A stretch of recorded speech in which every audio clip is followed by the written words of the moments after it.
ជម្រាបសួរបងប្អូនទាំងអស់គ្នាថ្ងៃនេះខ្ញុំមានប្រភេទរុក្ខជាតិពីរប្រភេទណែនាំជូនបងអានេះប្រភេទ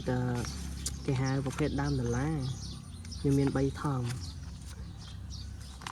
តែពួកនេះបើបងយកទៅដូរថោដាក់ថោថ្មឬក៏ថោស៊ីម៉ង់ដាក់លើតុការិយាល័យឬហាងកាហ្វេក៏ស្អាតៗដែរពួកនេះអាចដាំចូលគ្នាក៏បានហើយប្រភេទនេះគេហៅម្លូធ្លុះដើមវាធ្លុះអានេះដើមធំល្អអានេះដាំបងយកទៅដាក់លើក្នុង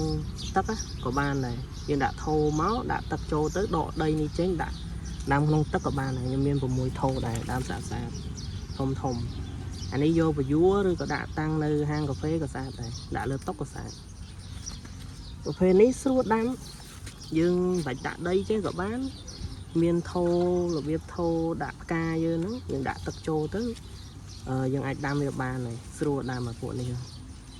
ហ្នឹងគេហៅអំបោម្លូដែរតែម្លូធ្លុះហើយដើមធំអានេះខ្ញុំមាន6ថោហើយបើសារ៉ាកានេះ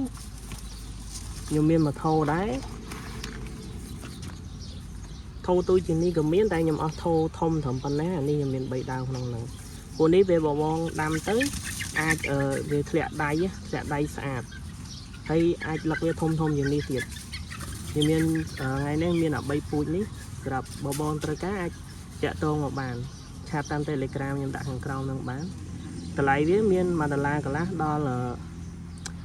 ច្រឡំមានចាប់ពីតម្លៃ$1ដល់$1កន្លះមកក្នុងចំណោម3មុខនេះបើបងត្រូវការអាចឆាតមកបានវិជាអានេះបើបងចង់ឲ្យខ្ញុំដាំដាក់ថោរួមក៏បានឬក៏បងយកទៅដូរខ្លួនឯងក៏បាននេះខ្ញុំមាន3ថង់ប្រភេទនេះខ្ញុំមាន1ពូជទៀតតែថាអត់បានយកមកធ្វើវីដេអូទេធ្វើវីដេអូ3នេះសិនអានេះសារ៉ាកា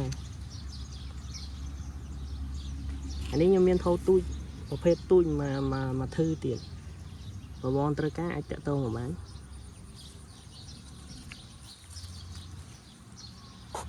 អរគុណច្រើនបង